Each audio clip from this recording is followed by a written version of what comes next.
Hello, my name is Shenwen. I'm the lecturer of computer science in School of Information Technology. And in trimester 2, I will be the unit coordinator in SIT194. I hope I can help you during your study in this unit. And my email is shen.wen, just my first name dot my surname at deakin.edu.au. You can email me when you have any questions in this unit. And I will also establish BB Collaborate online every Wednesday night. Um, just yesterday, I received some messages from students talking about not being able to attend this BB Collaborate because they as they told me the BB Collaborate time will be overlapped with other sessions. So I decided to extend it. I will be personally online from 6:30 to 9 o'clock. I hope this longer time, will suit for most of the students, and I hope I can help you all. Anyway, let's start our class. Oh, sorry. Before that, I would like to apologize for some technical problems in the first week. In the first week,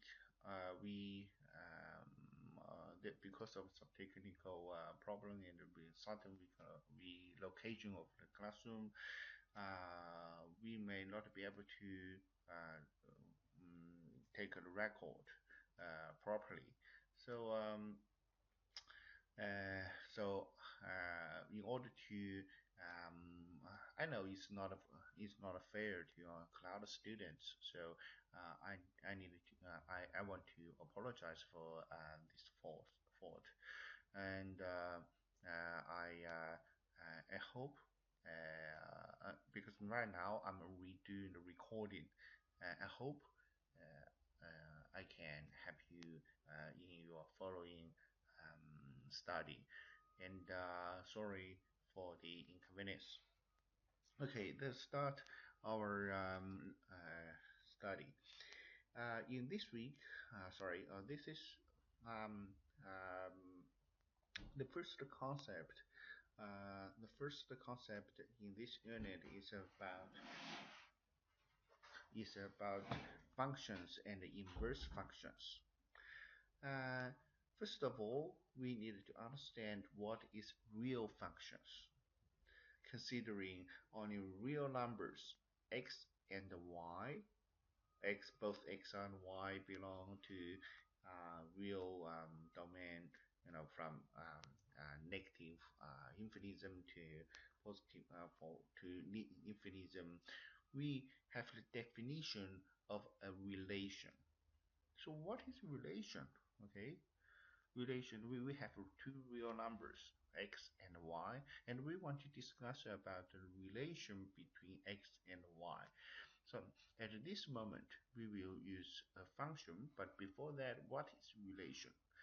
Right now we use a formal definition of on what the relation is.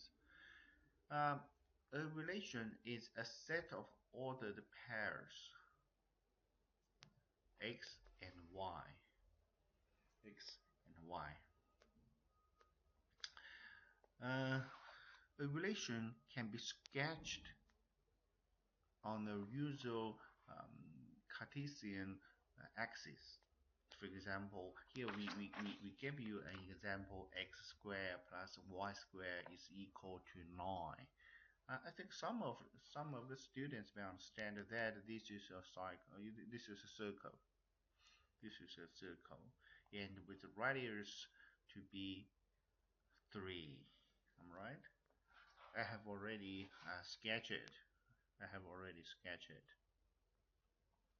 So, uh, as we mentioned, as we have explained, that a relation is a set of ordered pairs. Make sure that This is ordered pairs. So given x, we have a y, and then we give another x, we have another y, and the next x and the next y, in order to satisfy this equation. For example, in this example, uh, we will obtain a set of ordered pairs which can satisfy x squared plus y squared is equal to 9. Okay, so based on the definition of a relation, we will understand what is, we will have the definition of a function. I think most of students may know what the function is, um, because they have studied before. They have used the functions a lot before. So here we also give you the formal definition of a function. A function f is a is also a set. Okay, is also is a set of ordered pairs, very similar to relation, but we have something more.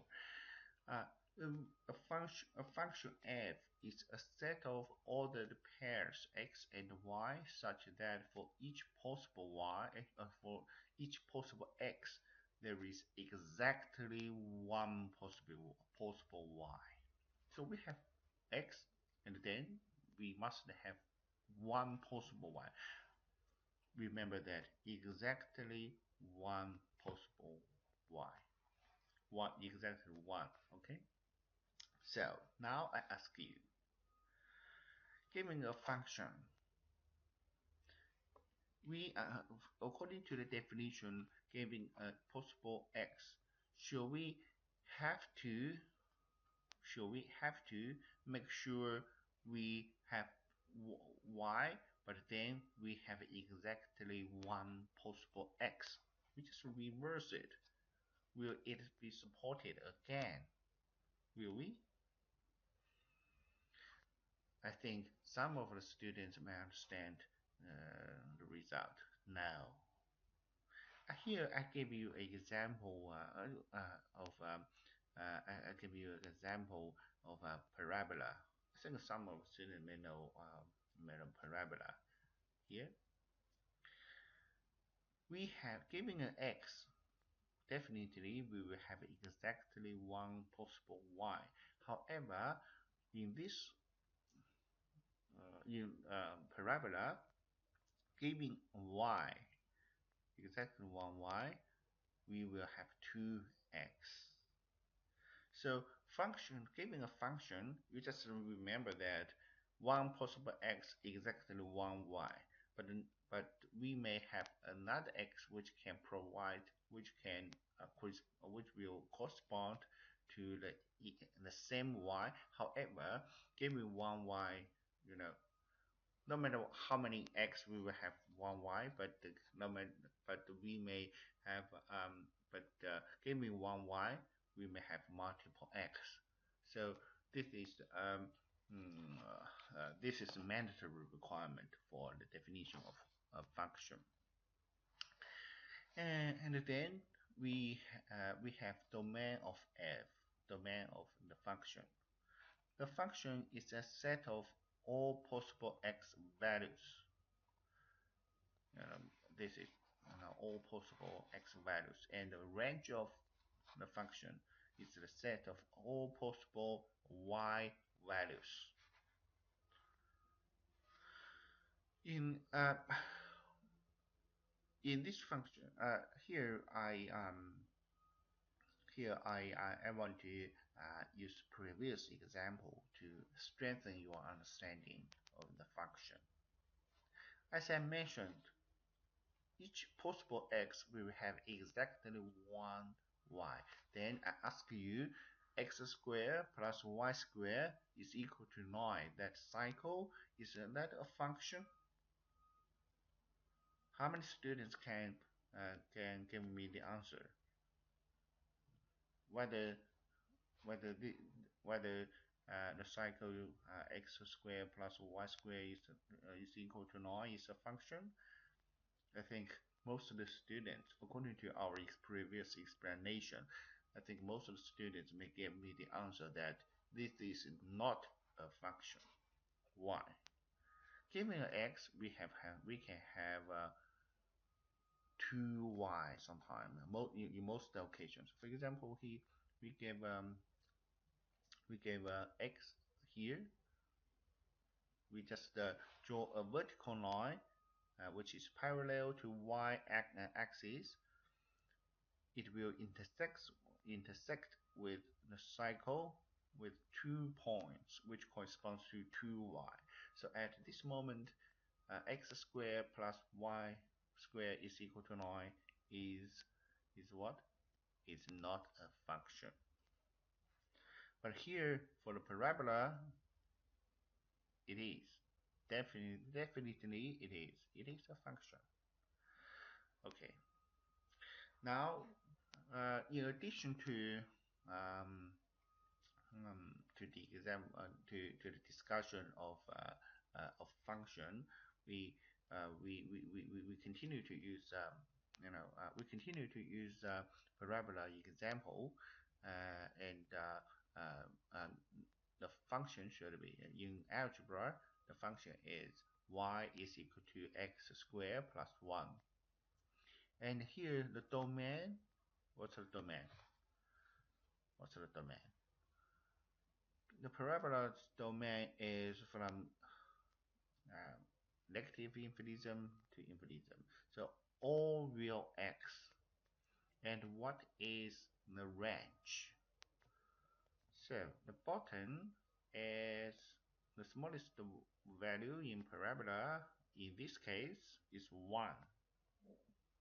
Y will be always larger or equal to 1. So the range is y is larger or equal to 1. Pictorially, a function is a relation for which any vertical line cuts the curve at most once. So just now we have used this method to explain whether the cycle is a function or not. We just use a vertical line which is parallel to the y-axis to intersect with to cut the cycle. We will examine how many intersections after we have cut it the cycle. In this case, we have 2, so that this is according to the definition. This is not a relation. This is not a function. This is not a function. So here we say x squared plus y squared is equal to 9 is not a function, but the parabola y is equal to x squared plus 1 is a function. Here we give you another example.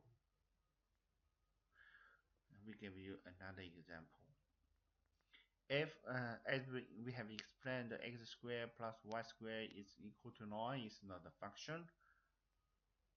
It's not a function, but we want to draw it in algebra, in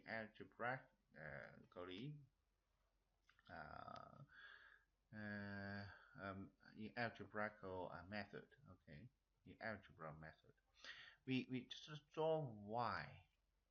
We just draw y to see whether y is not a function. We have y squared is equal to 9 is minus x squared, and then we got y is equal to positive or negative square root 9 minus x squared, and then we can find that we have two, giving an x, okay, here giving an x, we will have 2y. So that this is this, according to the definition, this is not a function. Only an exception here. Only an exception. If x is equal to x3 or minus 3, it will definitely y will be equal to 0. At this moment, okay, it satisfies the requirement of a function. However, for all the other values, we will always provide two possible y values. So this is not a function. This is not a function. So next, in order to find, how can we find the domain and the range of y is equal to square root 9 minus x squared? This is a function compiled with the previous one. I hope the students may not be feel confused about it. I say y square, I say x square, I say here x squared plus y squared is equal to 9 is not a function because it will solve after we have solved y is equal to positive negative square root 9 minus x squared. But if we pick up half of it, we just say y is equal to square root 9 minus x squared. For this function, we just half of it, as I mentioned. This is a function. This is a function because given over x, definitely we will got only and exactly one y. No positive negative here. Okay. So what is the domain and range of this function? What is the domain and range of this function? Um,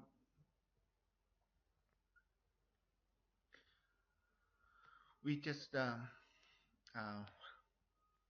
the domain is for square root. We need to make sure 9 minus x squared is larger or equal to 0. Am I right? I think you have learned it before. So, in order to get the domain of the function, we just ask 9 minus x squared is larger or equal to 0, and we have 9 is larger or equal to x squared, and then we have x square is smaller or equal to 0 to 9, and then we found x is larger or equal to minus 3 and smaller or equal to 3. The minimum value of y is 0. Is 0.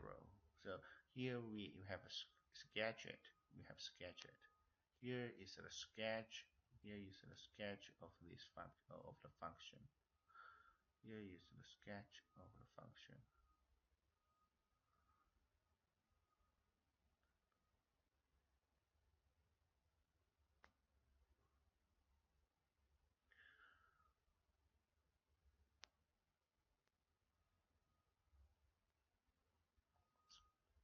The minimum value of y is 0, and the maximum occurs.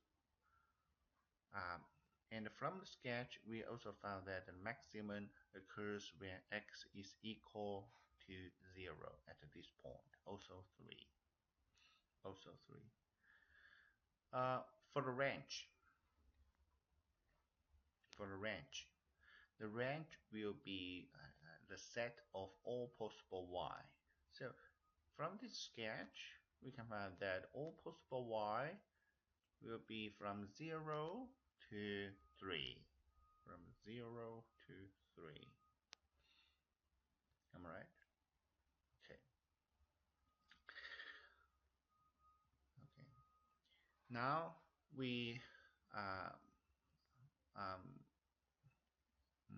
normally given a function we use the notation y is equal to fx. Okay, we say y is a function and the variable is x. For here we have for many years we have according to our experience. Okay, here we summarize our experience. We found that for many functions the domain is all x. For many functions the domain is all x. However, There were some exceptions. We just summarize our result according to our experience. First of all, we have polynomials. We have polynomials. Y is equal to an xn x2n plus an minus 1 x to n minus 1 plus, and at the end we have a 0. This is a polynomial. This is a polynomial. And the domain of this function is all x. Is all x. Second, we also have a and we have quotient. Y is equal to ux over vx. For this matter, for quotients, we need to that vx will not be equal to 0. So x cannot be the value which will that vx to be 0. That is to say, x values, the domain is those x values for which v is equal to 0 are not in the domain. And for square root, just now we have explained, we have used the example with square root, and we have discussed that the domain of a square root function of a square root function is x is a set of x values for which u is smaller than 0 are not in the domain. We need to make sure the value of ux is larger or equal to 0. Now we have some examples. Found on the domains of the first one is y is equal to 1 over x plus 3. 1 over x plus 3. The domain is all x except where x plus 3 is equal to 0. Am I right? This is a quotient. We need to make sure the domain is we need to make sure vx is not to 0. So the domain is a set of x values for which vx are not in the domain. In this case, the domain is the set of x values for which x plus 3 are not in is equal to 0 are not in the domain. So here we say all x except x is equal to minus 3. Why? Because we need to make sure x plus 3 is not equal to 0. Next one, we have y is equal to square root x minus 4.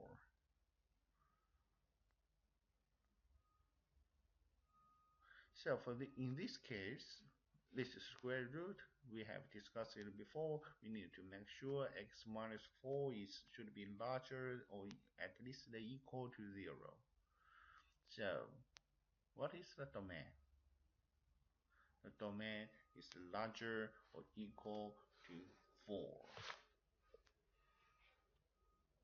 Get it? Yeah, I think it's very simple. And the third one,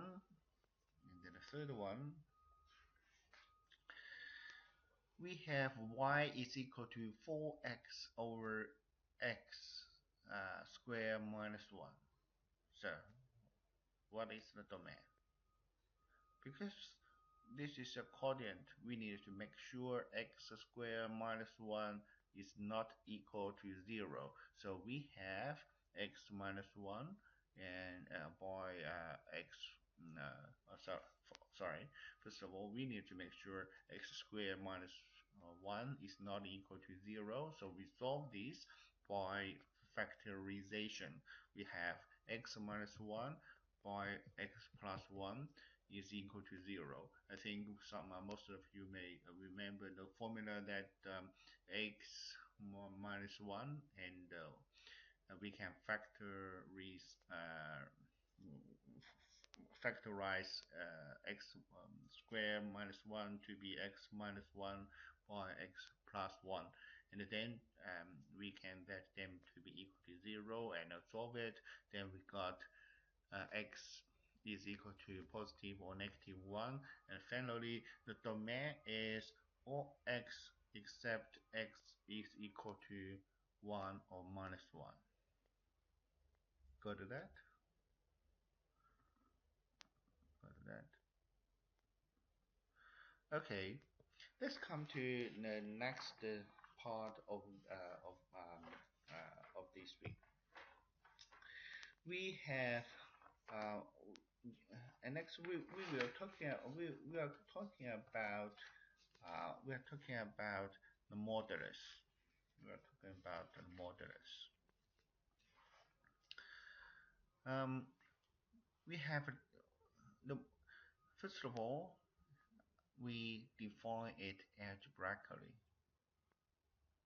We have the modulus of x is equal to x or minus x, just up to whether x is larger or equal to 0 or smaller than 0. Smaller than 0. Here I give you some examples. For example, the modulus of 3. What's that?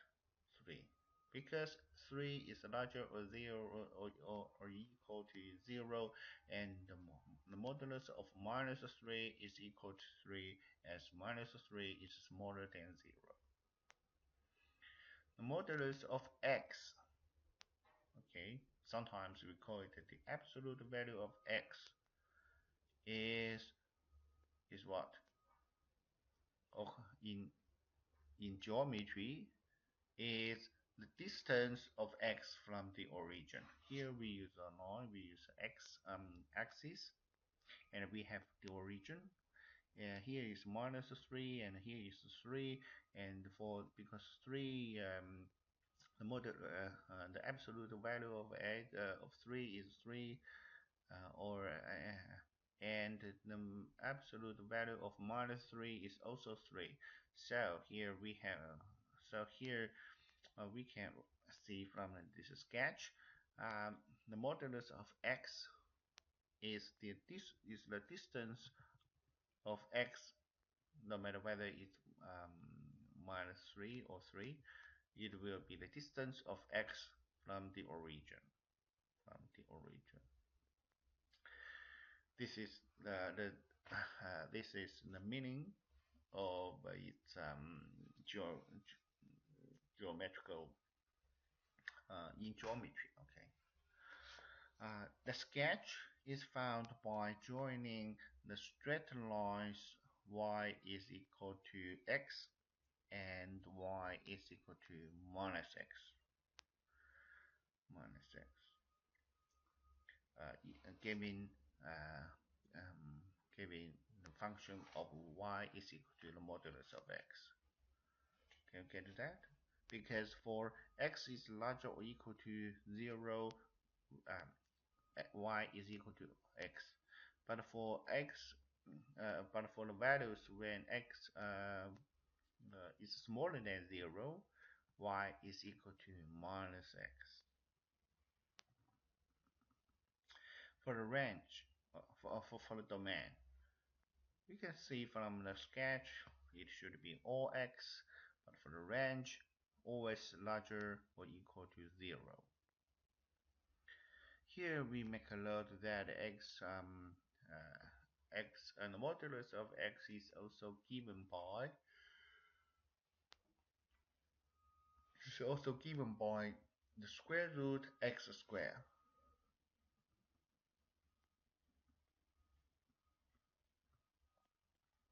Why? Because they have the same range, they have the same domain. The domain is all x.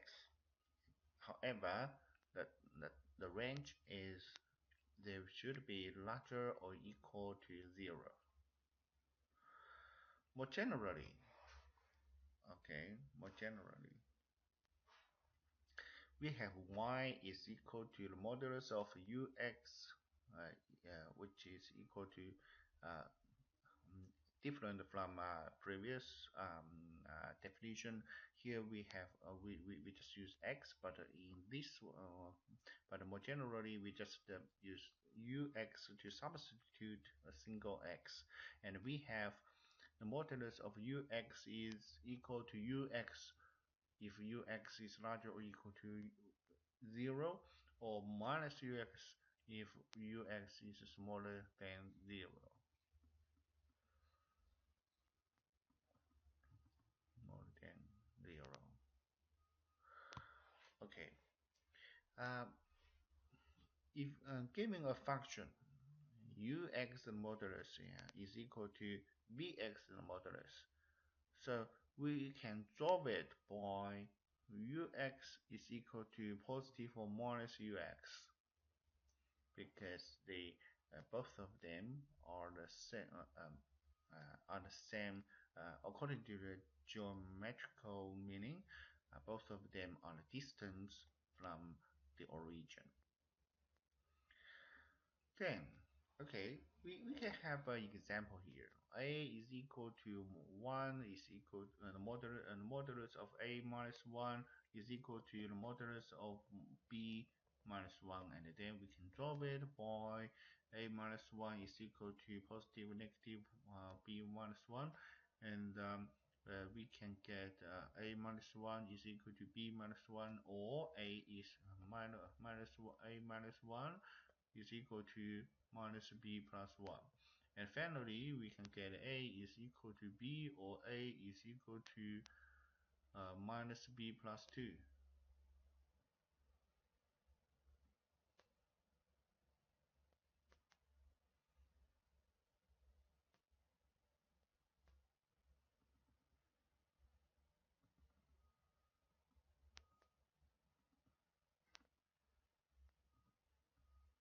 So here we got two results, two answers. Here we have some example. Here we have some example. Use the definition of the modulus of x to sketch. First one, y is equal to the modulus of x plus 10. Then we have y is equal to x plus 10 or minus x plus 10. Then and we have when we solve it, we need to make sure x plus 10 is larger or equal to 0, or or for the second part, we need to make sure x plus 10 is smaller than 0. And in this case, we have x is larger or equal to minus 10. We just remove 10 to the right hand side, and x is smaller than minus 10. When we sketch it, we just the smallest the value, we just when x is equal to so when y is equal to 0, we got x is equal to minus 10, and the same in this case. So we just got a point here, minus 10 on the x-axis, and for the right hand side part, we just got another point, and when x is equal to 0, we got y is equal to 10, so a point. And for the second part, we we can got um, for example, x is equal to minus 11, we will got minus we will got y is equal to 1 if x is equal to minus 11, and then we will have 11 minus 10, y is equal to 1. We got another point here. So I think everyone understand that 2 points will determine one line, definitely one line. So here we just use the 3 points, we can sketch it. Similar, we have the second example, y is equal to 2x minus 1, and we have the 2x minus 1, 2x minus 1 the minus, and we need to make sure 2x minus 1 is larger or equal to 0 or smaller than 0, and then we can sketch it. We can draw it and sketch it. And for the third example, this one, very interesting, am I right? So we will have y, for y is equal to the modulus of x minus x. But the method should be should be exactly the same. We just consider whether x is larger or equal to 0 or x is smaller than 0. Then we will got x minus x or minus x minus x. Then we will have 0 or minus 2x by considering x is smaller than 0 or larger or equal to 0. Here is the result. Okay, here is the result. Okay, that's all for the first class. That's all for the first class. Please email me when you got any question. Okay, we can also discuss some details in the BB Collaborate on Wednesday night. See you then.